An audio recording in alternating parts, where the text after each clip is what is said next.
Hello, Helen. Hello, how are you? I'm sorry, we just had a session, and unfortunately, we were not bright enough to have another account. No problem, don't worry. When you're doing a couple of things, and there are some things bound to, we didn't figure, and most of the sessions have had a gap. Unfortunately, your session did not have a gap, and No it problem didn't at think all. of another account. So there, hurrah, for finding something for the next time. But thank you so much, Helen. I'm going to introduce you to Mavish. You can see her right there, Mavish Raza, and she's going to introduce you and start your session. But I'll quietly mute out, but listen to what you have to say, because I'm sure this is one of the most powerful sessions that we are going to conduct, and it's a new addition to our research methodology course, and I think an area that has not been much explored. So we are very, very excited to have you. So over to you, Mavish. Helen is all yours. Thank you Thank so you. much and welcome, Helen. Thank So the you. format of this webinar is going to be like we are going to play a short video, only 4 minutes long, to introduce this course. And after that, my colleague Gohar is going to take us through the netiquettes for this session. And then, of course, we'll leave the floor to you. But before I ask Gohar to play that video for the audience, I'd like to introduce our resource person. You have heard her name, Dr. Helen Beckett. Welcome, Dr. Helen Beckett. She is the Professor of Social Policy and Social Work at the Connect Center for International Research on Interpersonal Violence and Harm at University of Central Lancashire, UK. She has a PhD in anthropography of youth homelessness from the Queen's University of Belfast. She's an experienced researcher and policy analyst specializing in sexual violence, abuse, child protection, and children's rights. And today's session is dedicated to ensuring researchers' well-being. We as researchers also need to be mindful of our own well-being to produce high-quality research. We were talking about some aspects related to the researchers' individual well-being in our previous webinar, where experts had shared tips to to grow stronger as a researcher. And one of the tips that emerged is how to keep a balance between regular life and research, how to break the researcher's block, the writer's block, and how to overcome these issues through developing habits and fostering your own personal well-being. So thank you so much, Helen. Again, I'm looking forward to your session. Before we leave the floor for you, I'll request Gohar to take us through the netiquettes and run the video very quickly. Yeah, thank you.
Hello everyone, I'll quickly go over the netiquettes for the session. You're all requested to please rename your Zoom accounts to the name of your university first and then your name afterwards. Regardless you're joining through YouTube or through Zoom, please make sure that you add your credentials to the certificate form because this is the only way we'll be sharing the certificates for the session. And please note that a minimum of 8 to 12 working days are required for the certification. And these sessions will be recorded and all these recordings will be added to the CLT repository, the CLT YouTube channel for free access. If you're not subscribed yet, please subscribe. That's it from our side. Over to you, Dr. Helen. Thank you very much. It's really lovely to be here with you today and to take some time to think about researcher well-being.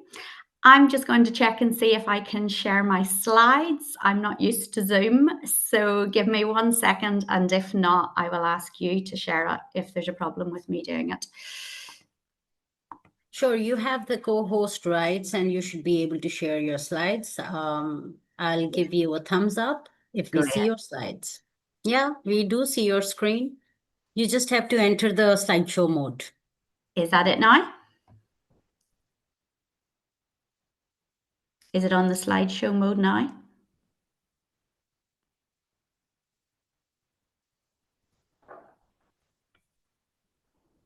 Sorry. Not yet. Oh, okay. It is on my screen. Give me 1 second.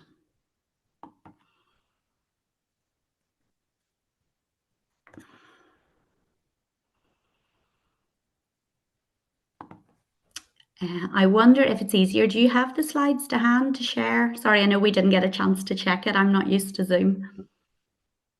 We could see your slides, and there on the bottom right corner, you can run the slideshow. So we could see. But it's coming up as running for me, but not for you. Can you still see the slides okay if I do it the way that you could see it there? Yeah, let's just go with that then.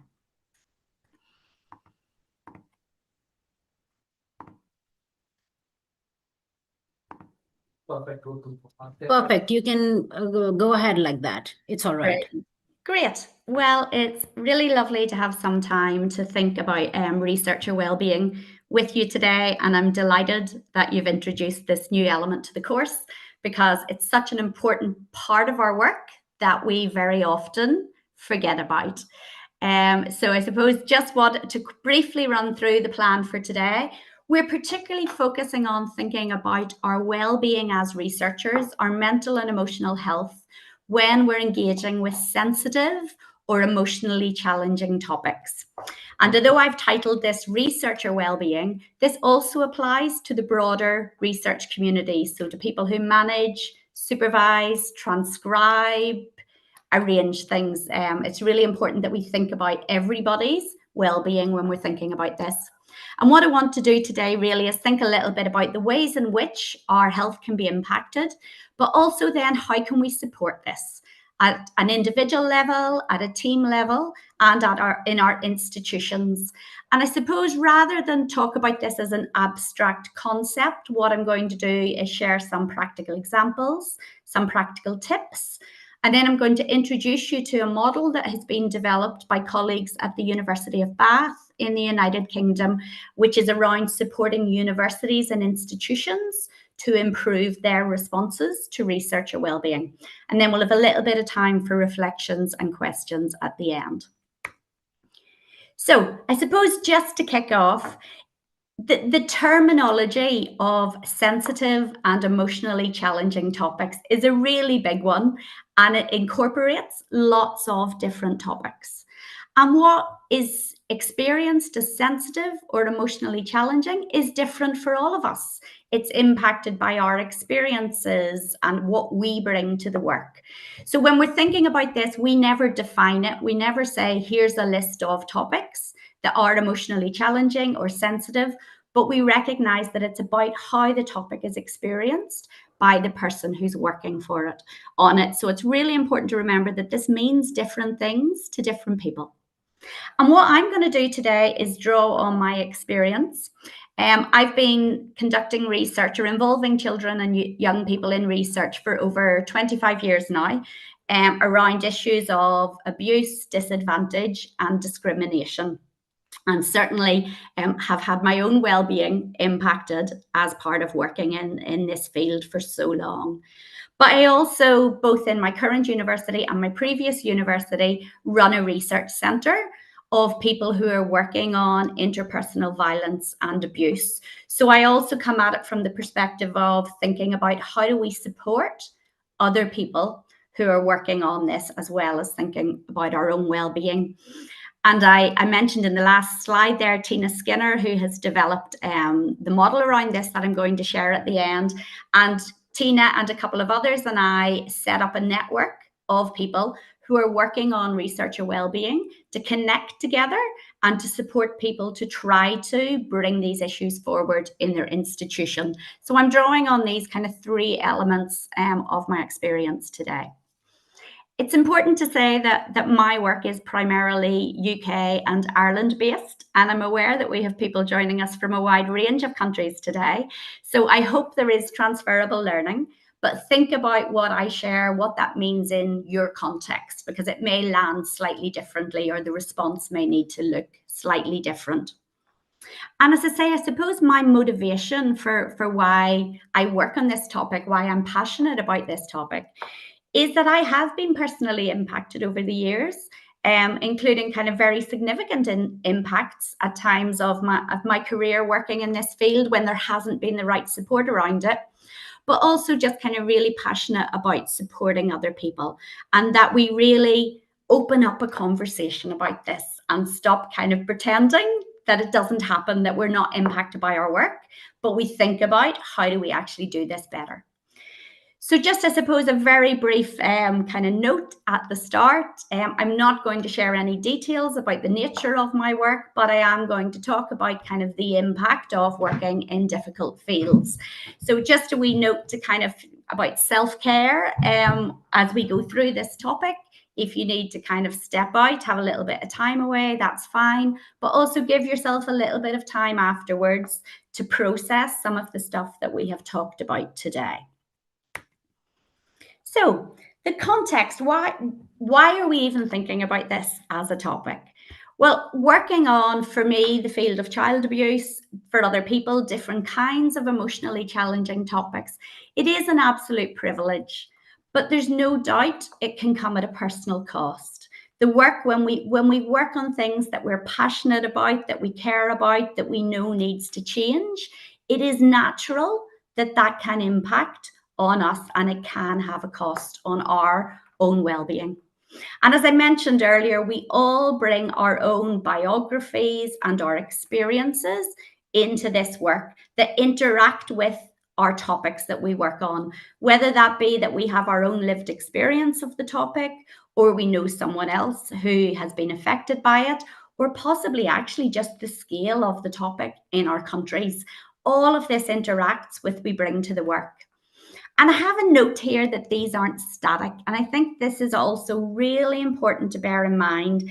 There's no, oh, great, I've got it sorted. I know how to manage my well-being now. I've got all my systems in place. This will do me for the rest of my career. It would be lovely if it was that simple, but that's not the case. When things change in our life, we can actually then experience our work in a very different way. And in my field of researching around child abuse, one of those really obvious ways is actually when someone becomes a parent. The coping mechanisms that they had and their ability to work in the field suddenly don't seem to work anymore because they experience it very differently as a parent. So it's being aware that as our life changes, as things change, we need to just keep on top of how does this impact us and what support do we need. And even though if we look at the work that I'm sure lots of you are doing and lots of other people are doing, we are hearing really traumatic accounts of really difficult experiences that people have gone through. And we hear that and we hold it. But actually, as researchers, we often don't have anywhere to go with it.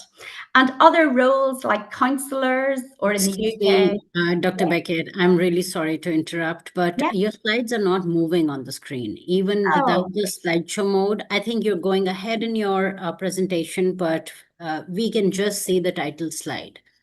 So if Okay. it's all right, can we play it from our end? Yeah, Would that would be work for great. you? Yeah, it's coming up as moving on for me. Sorry about that. Okay. Could you please identify which slide were you on? Where should we play it from? Yeah, if you go to the slide called context. Context. There we are. Thank you so Perfect. much. Carry No on. problem. Sorry about that. So in lots of other roles, we recognize that actually people need support and supervision to be able to manage the impact of this work. But it's very rare that anybody thinks about this in the context of research. If we could just go to the next slide then, please. And there is, of course, some transferable learning from working around kind of emotionally challenging topics in other fields. But actually, I think the research experience is quite unique, and some of the challenges that we face as researchers are quite unique. So, for example, in our research, we aren't there going on a journey with someone like we might be if we were engaging with them as a counsellor, where they come, they start in a difficult place, but we're able to go on a journey with them, and we're able to see them end up in a different place. Sometimes our research encounters, we only see someone once or a couple of times, and we maybe just hear about the worst of something, and we don't actually see them go on kind of a healing or a restorative journey after that. And actually, it can be really difficult to know kind of that someone has kind of shared this really difficult stuff with you, that they've had this really difficult experience, and then to walk away and actually not know what happens afterwards. How are they 6 months later? How has their life panned out? We don't get to see these things. And I think one of the other real challenges that's quite unique to research is our role as researchers is not to challenge what someone says, it's to understand their perspectives about stuff. And so about 15 years ago, I did a piece of research on gang-associated sexual violence. And I found that really difficult because I was hearing attitudes that were very offensive.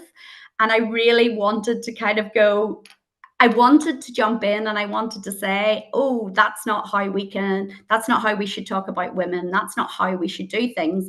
But that wasn't my role as a researcher. And if I had jumped in and done that, I wouldn't have heard all the other stuff they went on to tell me, which was really important for me to understand what was lying beneath those attitudes, to try to think about how we can change those attitudes. So it's this really quite unique tension in research where we can hear things, we have to just kind of take them in, and then we walk away and we don't know what's happened. So it's so important that we think about how do we support ourselves, our teams, our colleagues when we're working on this. And although there's lots of kind of one-line references in ethical documents and things like that about the importance of researcher well-being, there's actually very little has been done on this until recent years. And it's only kind of the last, particularly 3 to 5 years, that people have really started to grapple with this. But we've still a long way to go. And what we actually see is that a lot of the momentum around the importance of thinking about our well-being as researchers is coming from the ground up. It's coming from researchers who are saying this work has an impact and we need to have change. So what we want is we want to build that momentum of raising kind of this challenge, but we want institutions, funders, organizations to come on board and take responsibility for supporting us around this. Okay, next slide, please. So we don't have time to go into all of the things that can impact our well-being as researchers, but there's lots of practical concerns, and you can see some of the examples here, particularly in my field around engaging children in research about abuse. There's concerns that it's too sensitive a topic to talk to children about, or the children are too vulnerable to talk about it. And that can cause a real anxiety in us as researchers. You know, we can be worried about our performance. Have I said the wrong thing? That was really insensitive. Lots of things that can really weigh on us. One of the big ones, often when you're working with children and young people particularly, is working out what constitutes a breach of confidentiality. So what you have to pass on as opposed to what you can keep within the research context. And I've had many a conversation with a researcher phoning me going, this has just happened, I don't know, what should I do? And there's a real weight with that because you want to make sure you handle it correctly. And as I said about, we can hear these really difficult or traumatic accounts of people's lives, or these really offensive attitudes that actually kind of really make us have an internal struggle and a reaction when they happen. Participants can get upset. That often happens when you're working on emotionally challenging topics, and you can really struggle with feeling that you have upset somebody, or not being able to fix things or change things for someone. And I think this talks a little bit to what you said in the introduction, the not being able to switch off. The number of times over my career when I wake at night thinking about the participant that I've met that day, or 3 weeks later, it randomly comes into my head again in the middle of the night. So if we don't have opportunities to process this, we can really struggle to kind of find boundaries and find a way to switch off and maintain that really important balance of our work is important, we're passionate about it, we want to do it, but we are important as well as individuals, and we need to kind of be supported and sustained to work in difficult fields. Next slide, please. Great. So I don't want to spend too long on the detail of this, but suffice to say, this growing body of attention to this over the last 3 to 5 years, there have been lots of small-scale studies, but that keep telling us the same things, that researchers end up completely burnt out. They can have secondary or vicarious trauma, and by that I mean trauma as a result of being exposed to somebody else's trauma. Or for people who have lived experience of what they're researching, we can end up re-traumatized, some of our own experience being brought up again by what we're researching in the field. And there's lots of practical impacts that have been documented in research around this. Really negative emotions or distressing thoughts, and those circular thoughts sometimes that we just can't get out of our heads. Avoiding things that actually then we associate with uncomfortable feelings or distress. And that can sometimes even mean avoiding kind of really healthy parts of our life, but because we've got some association with, I did a really difficult interview. I went and met my friend that night. I now associate meeting my friend with how I felt around that. So it can really ripple into lots of parts of our life. We can end up disconnected from important people, from family, from friends, from ourselves, from our own emotions. We can end up with a changed worldview, particularly in my field around child abuse and interpersonal and gender-based violence.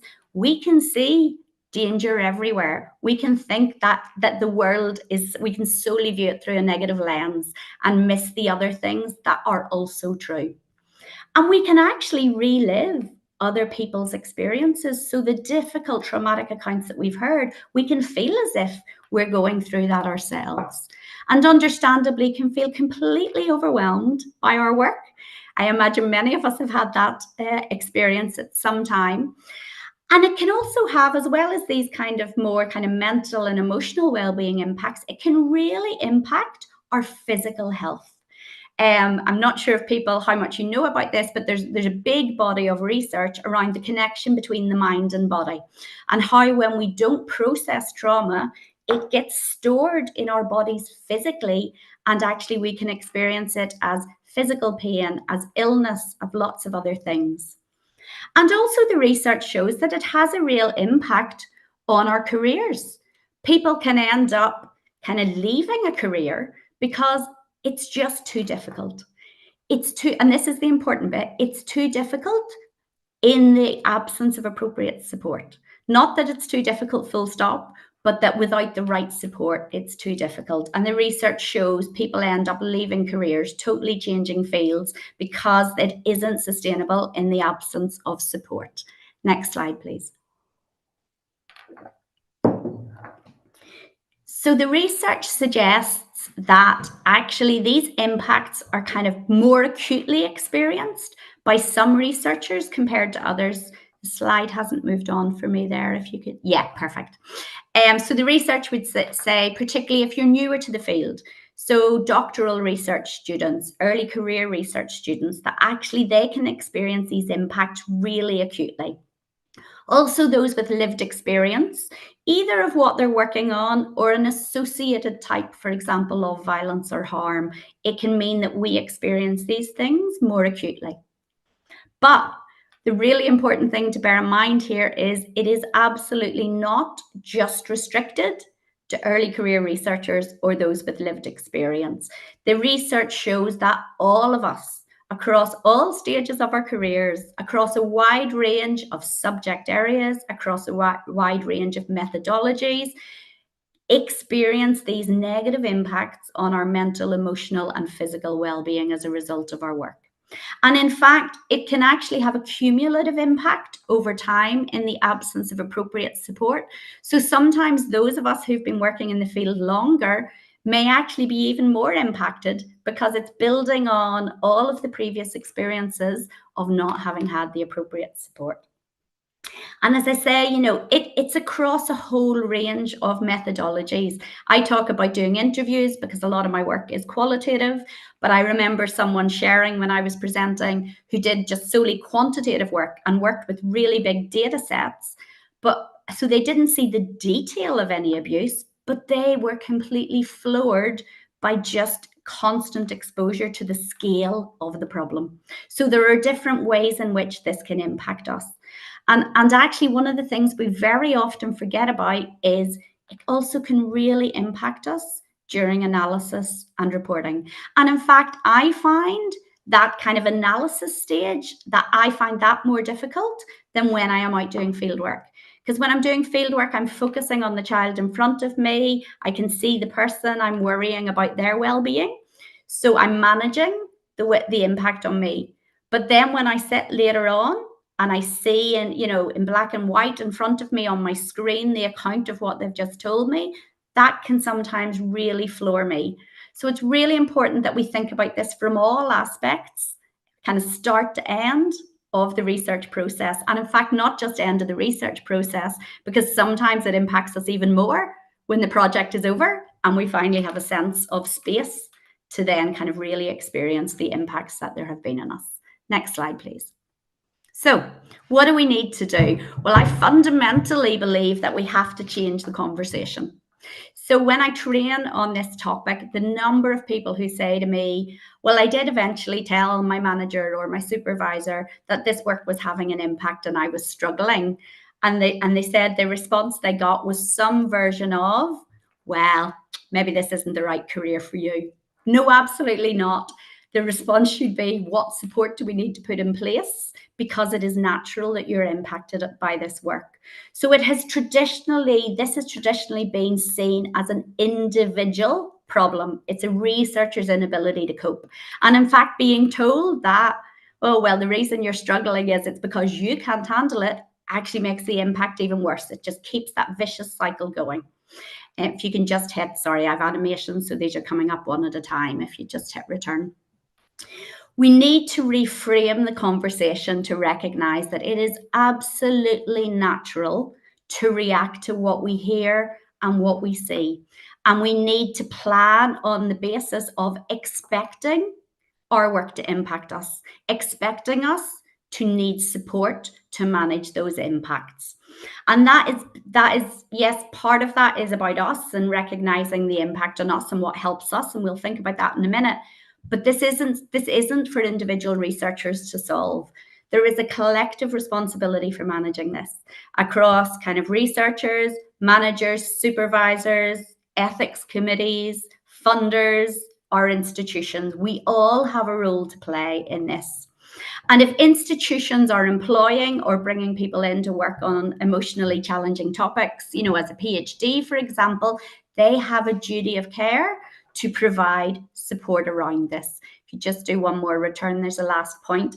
But apart from this duty of care, we also need to recognize that there are so many benefits to investing in researcher well-being and doing it early on.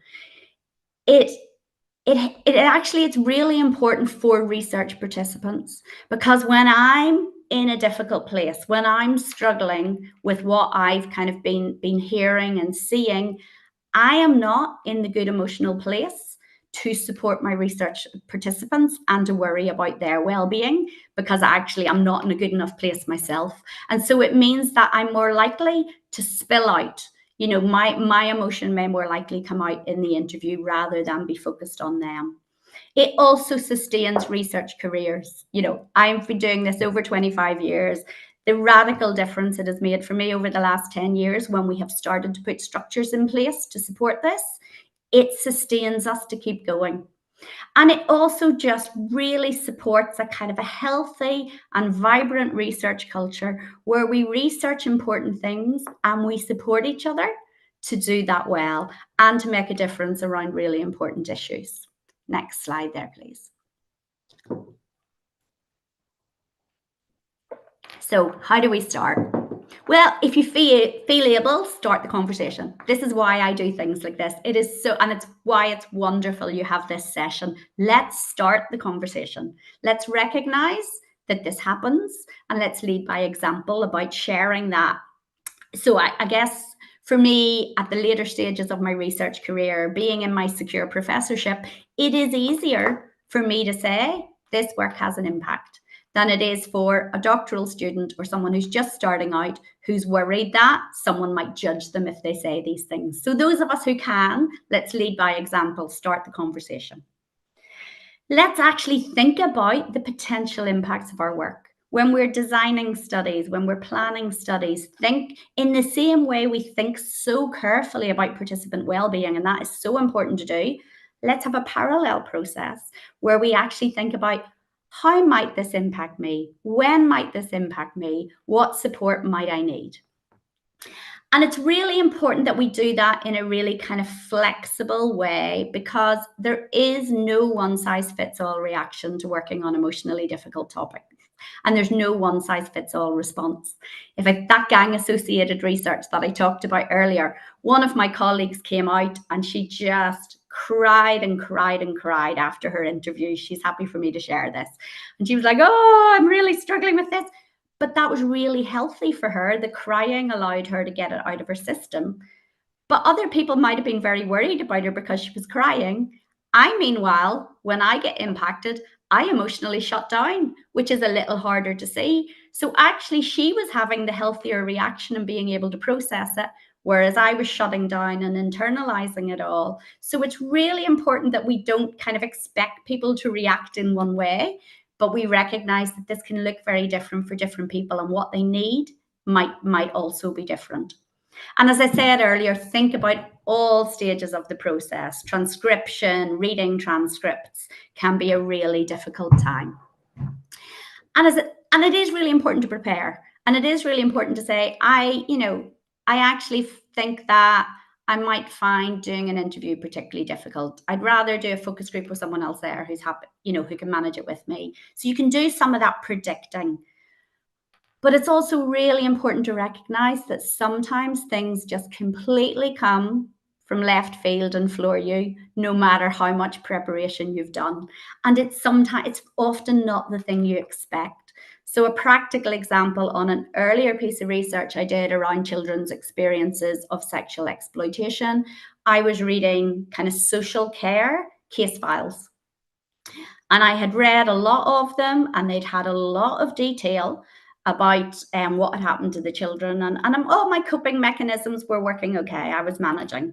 And then I go in this one day, and it's a really slim file that has hardly any detail about what's happened. So in my head, I'm thinking this one will be easier to manage. This won't impact me. And on page 1, I read that the child is celiac, which is an inability to eat gluten, which is what I have too. And suddenly I go to pieces. So my usual coping mechanisms completely went, because something caught me off guard that I wasn't expecting. And suddenly it felt much more real, because there was that association of something totally different, food related, in my life. So we need to plan as best we can, try to anticipate our reactions, but also know that sometimes we'll be completely caught off guard. And that's where we're going to think about the importance of the support structures that are there for us when that happens. If we can just go to the next slide.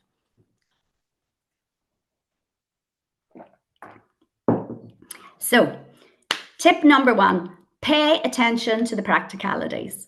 It is so much easier to manage the impact and the emotion of our work when we're not worrying about performance or practicalities. So even now, over 25 years into doing research with children and young people, I practice on every project. As a team, we practice doing our interviews.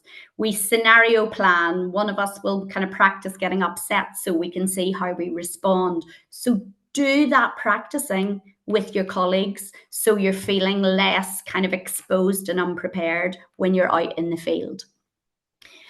Practically think about the scheduling of your work.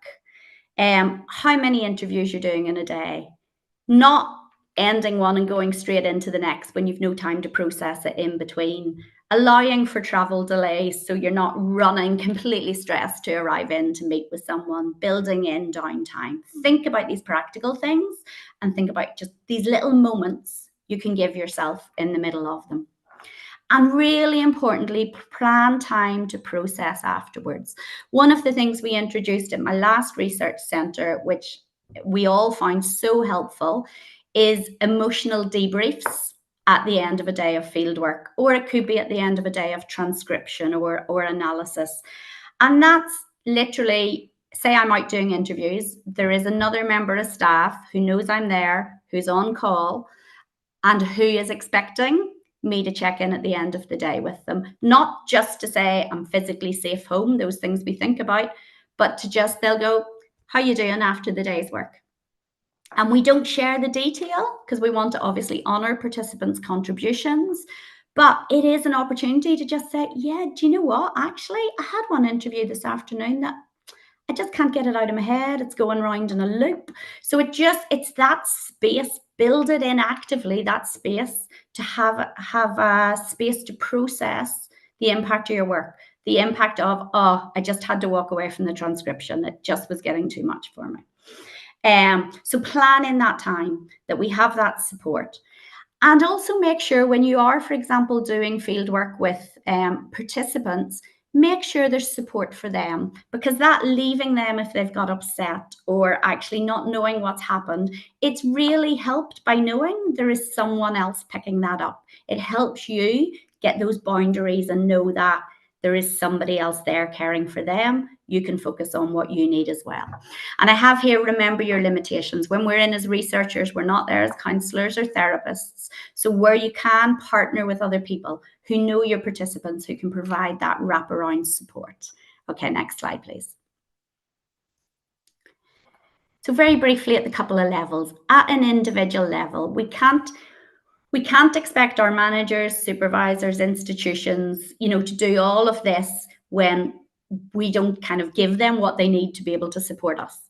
So kind of know yourself. What is your go-to reaction? I talked about my time to get worried about me is when I start emotionally shutting down. Time to get worried about my colleague is when she starts crying a lot. Think about that yourself. Who is there in your life that knows you well enough to note your concerns? My husband will notice before I do that actually, oh, hold on, you might be needing a little bit of a break or a little bit of support around this, because sometimes others can see it before we do. Now, obviously, that comes with a fear of we don't want to burden other people. My husband doesn't work in my field. I'm not going to share the detail of what I do. But the person can still just look out for changes in you that they're able to say, how you doing? Do you need a little bit of support? And just think about what helps you. What in your wider life? Is it going out for a run? Is it art? Is it being out in nature? Building in these things to help us while we're doing research. If you just hit return, there's another couple of points there. And one of the things I really encourage people to do, if you feel safe and able to do this, is identify a supervisor, a manager, a colleague. Who do you feel safe with? And actually give them permission to look out for you. So I am really blessed in each of my places to have someone who I can say, look, if you see this starting to happen, will you just check in with me? and check, am I okay? And do I need support? But from a human resources perspective, managers need kind of to be given permission to do that, so we're not stepping over the line. So give permission for people to kind of support or gently challenge you. You could just hit return again there. And also proactively build in these checkpoints. So we talk about regular health checks rather than emergency surgery. You know, checking in on a weekly, monthly basis, having a space to talk about anything that's coming up rather than waiting to, it's like, oh goodness, like my husband might be, she's not getting out of bed. We should have intervened about this weeks ago. You know, build it in. Don't wait until it gets to worst case scenario. And also, sorry, there's the extra bullet points aren't coming up for me there, but also there's some really lovely initiatives around peer support. And we've just been doing training for researchers in our university around this, and they're starting to connect people working on different topics, but similarly kind of difficult topics, connecting in and being a source of peer support. Because sometimes you want to talk to someone who's not your manager, who's not your supervisor, and just have that space. Okay, next slide then, just please. But as I said at the start, this is not about you needing to look after yourself. This is a collective responsibility. So what kind of thinking about what support your supervisor, your manager, your institution puts in place.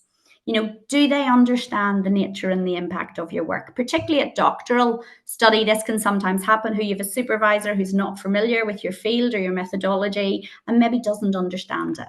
So, you know, help them understand it. Do they have training? Do they understand kind of vicarious trauma and know how to look out for you? These are things that institutions need to be putting in place for managers and supervisors. A well-being offer. Are there different levels of well-being? You know, do you have access for counselling? If you need it, is there then specialist therapeutic support? And that, again, is one of the really helpful practical things that we have built in over the years. When you need something more, a small budget, that someone can actually go and get kind of a number of sessions with a trained therapist that just helps them recalibrate and be able to come back in. And from an institutional perspective, look at your ethics committees if you have them. I've just been working with our ethics committee because I just changed universities 2 years ago, and we're changing our ethics form and we're writing a guidance for people around researcher well-being being an ethical concern and starting to really systematically address it through ethics, through health and safety procedures that our universities have. Okay, just next slide then, please. So I suppose just to kind of wrap up a little bit about how do we think about these things, a really helpful kind of measure for me is there's real lessons, there's real parallels from how we think about participant well-being to how we think about ours. So that all those things you think about, choice on how to engage, breaks, diversions, being conscious of the difficulty of the ask, the importance of endings, wraparound support, these things also apply to us as researchers. So as I said earlier on, when you're thinking about participant well-being, have your parallel notes and think about our well-being and what we can do around that. Make sure that if you're managing or supervising anybody, that you're giving them a heads up that this work might have an impact on them. Sorry, if we could just go back a slide. So you're preparing them for the potential impacts of the work. Again, I often train on this, and people will say, particularly doctoral students, nobody has ever even talked to me about this. No one has said to me my work might have an impact. And that knowledge and equipping and empowering is a really important part of the process of being prepared to manage it. I talked about having experienced colleagues or supervisors on call during field work, making sure you get that debriefing that you need, looking at other options. We've talked about peer support. One of the things, practical things I find really helps me is I kind of write notes, fieldwork notes at the end of it, which are a bit like, how did I find that? What impact? Did I struggle with it? You know, just a writing out can help you process emotions as well. And as I said, the importance then of an active specialist support offer when you need more than peer and perhaps kind of institutional counselling support. So I just want to finish up by briefly showing you the model that I talked about that Bath University have developed. and you'll get the links to this. But this is essentially a kind of a bronze, silver, gold approach to how universities and institutions can improve their response to researcher wellbeing, not you as individual researchers having to do all of this yourself. And you will get the links to this in the slides. And I would really recommend you take a look at this Bath model.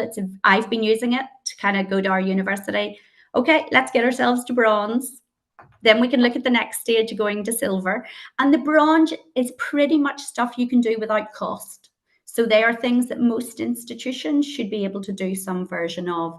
And alongside this model bath have lots of kind of templates and sample resources that you can use to try to kind of move this issue forward in your university.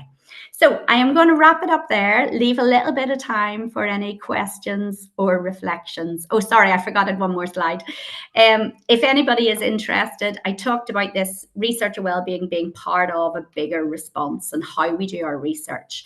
And this is a project where we've been funded to think about how we are trauma informed in our research, how we do it ethically. And there's lots of resources coming out in the next couple of months that will be on the website for free.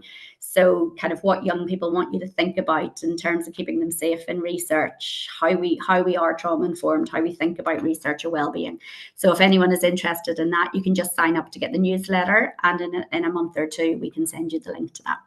All right, that is now time for questions or reflections. Thank you so much, Dr. Helen. This was really comprehensive and insightful for our audience. We have received massive appreciation in the comments and in the meeting chat. So just to conclude, it's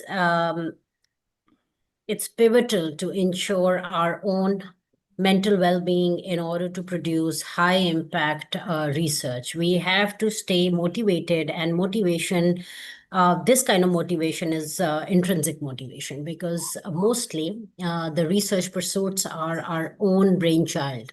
So we really can't seek motivation from external sources. It has to come from within. And to get motivation from within, we need to practice some consistency in tips and techniques that Helen has just shared with us. So Helen, as I said, that we have received massive praise for you and the strategies that you have shared. We do have some questions. The first question, which I'd like to take to you, is can researchers report this in their research, that maybe their emotional or their emotions are taking a toll on them, and that could create a bias? Is that a good idea to write it in your research, or should we just address it under the wraps? That's a very good question. And I think it depends a little bit on the context of your research. For example, in a doctoral study, I'm examining another one on Friday, and I've just read it, and I love it when a researcher, really openly reflects on kind of the way in which this impacted, how that might have engaged, how they thought about the study, etc. So I think particularly in things like doctoral study, it's really important to do because it's part of your journey. I think it is also really important to do in other studies, but it is holding that balance of, might someone take it and then kind of use it to undermine the findings of your work. So I think if you're reflecting on it, but reflecting on it of, this is what I kind of came in with, these were the support structures and the mechanisms I put in place to manage it, then that's good to do. It's important for more of us to start sharing about this, but you don't want to do it to the extent that someone says, well, there's probably, let's just ignore your research because you were so all over the place, you probably didn't know what you were doing. So I would say yes, but do it with balance and show what support you had around you that meant that it doesn't invalidate what came out of the research. Thank you so much. We have a range of questions asking about how should researchers decide that it's now time to detach from the research, because we time and again say that you have to, create that gap between the research and yourself. If you have a writer's block and if you are not able to produce quality work. So we have questions where people are asking if there are any strategies to decide when is a good time to take a break. Yeah. I mean, I think that is very different for everyone. We all have different thresholds of what we can manage and when we need a break. And as I said at the start, that can also change over our careers. So, there have been, and this is where the importance of knowing your own reactions and knowing kind of the very early signs. Because for me, there was a point a number of years ago where I was like, I actually need to step back from kind of doing field work around this. It's a little difficult for me, and created that space and then felt able to come back in. But that would have looked very different for someone else. So it's about recognizing those kind of really early signs. And I am very bad at this, so I am not going from it. I'm the best person at managing this. I'm still learning. But as soon as any of those early signs start, that's when you need to be paying attention to it, when the rumblings start. But in an ideal world, if your project allows, and I know sometimes we all have ridiculous timeframes and ridiculous expectations in projects, so it mightn't be possible. But if you can, it is thinking about, I will always make sure that I have a day that I'm not doing field work every few days before I go into the other, or I will only do so many interviews in a day because that's all I can manage, or I'm going to take a week off from transcription and go and do something different. But I know the reality is that in a lot of projects, that's very difficult to do. So it is about just those very early signs. And as I said, giving someone permission to check in on you and see how you're doing. And the access to kind of clinical supervision, specialist support that I was talking about, also, if there is the option to do something like that early on, you don't need to be in crisis point to do that. And on some projects where we've been able to get funding for it, we've brought someone in to do kind of, with specialist expertise, to do prep sessions with us. So before we start having the reactions, to equip us to think about ways in which we can deal with the reactions when they start to come. But I wish I could say, here's an easy template, but it very much differs for every person. And for me, it's actually differed on every project as well. Absolutely, I agree with you. It's something subjective. We all recognize our threshold ourselves. When you think that you're reaching that point, just take a break. And break can also mean different for different people.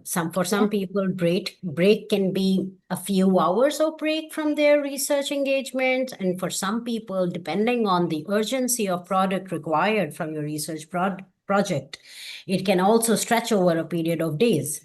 And this is where retreats come in. That's why researchers' retreats is a new thing, that they change your setting, they take you out of your context, put you in a context where you're surrounded by like-minded people. You don't have any distractions, and you're just supposed to write or do your thing as a researcher. Yeah. We have some more questions relevant to keeping the balance in terms of responsibility allocation. You did mention that we as researchers should nominate someone to run periodic checks on us. But what about the institutional support? Many people have posted that how should they cater to a low institutional support, which does not, which is not mindful of keeping a balance for the researchers. Yeah, and unfortunately, that is far too common an experience, and it has also been my experience in the past as well. And so I think what's really good about the Bath model, and I would recommend it, is it gives you something to take to your institution and to say, we could make this one change. It won't cost you anything. Let's start to think about this. But also not to underestimate the difference that a good manager, a good supervisor, a good colleague can make. And actually what has sustained me through my career is actually working with great colleagues and having great managers who've been there for me, even when the institutional support hasn't been there. But I think the problem is that's great. and it works really well, and we can support each other really well, but it's never doing that to the expense of still saying to our institutions, but you also need to do these things. And I think I suppose one of the things I haven't reflected on yet, and we're doing an online meeting here today, is I think this balance is even more difficult when we have started doing research online. So if we think about during COVID and since, it used to be I went and did my interview and I came home to my home that was my space that this didn't come into. Now we are bringing, in my case, kind of traumatic accounts into our home. And so I think boundaries become much more difficult and even more important that we think about these, because you don't have that space of walking from somewhere, or traveling to start to process it. It's in your home, and it's harder to be able to switch off from it. And the reality for most of us is, I'm joining you from my living room today, is that we have to do this in our living spaces. So it's little simple things as well. Can you walk outside the door for fresh air for 2 minutes? Can you kind of do a couple of grounding techniques that just kind of help settle you in the moment? The training we did is around a community resilience model. We had trainers in, and they were sharing really practical examples of, if you have only 2 minutes, what can you do in 2 minutes to help?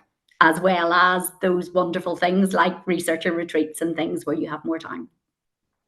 Absolutely. Great point made by you, Helen, that now the boundary between the professional and personal space has kind of merged. Yeah. And the same is the situation here in Pakistan. Everybody tends to take work home, and kind of, that's really integrated now, our personal life and work life, and we're always switching between both. Yeah. So the context really doesn't matter anymore, the physical space I'm talking about. With this, I'm just gonna thank you, Helen, for joining us. This was our first collaboration with you, and I hope that we are going to collaborate in future as well. That would be lovely. Thank you for having me. So for the audience, this was the last session in the series, in the research methodology series. We had 23 webinars. And in those 23 webinars, so far, we have had over 30,000 participants. And this data is coming from real-time attendance. All our sessions have gone live on YouTube. All sessions are recorded. They will always stay on our YouTube channel. You are welcome to share these resources with colleagues, with your students, with people who are interested in finding more about these crucial topics in research journey. So thank you so much. I wish you all the best. We have received so many comments, Helen, for you, thanking you that you talked about very relevant things. And I hope to see you all with another series of webinars. Until then, take care of yourself, stay connected with us on our YouTube channel, follow us on our LinkedIn channel so that you stay informed about the upcoming events. Thank you so much. Take good care of yourselves. Bye, Helen.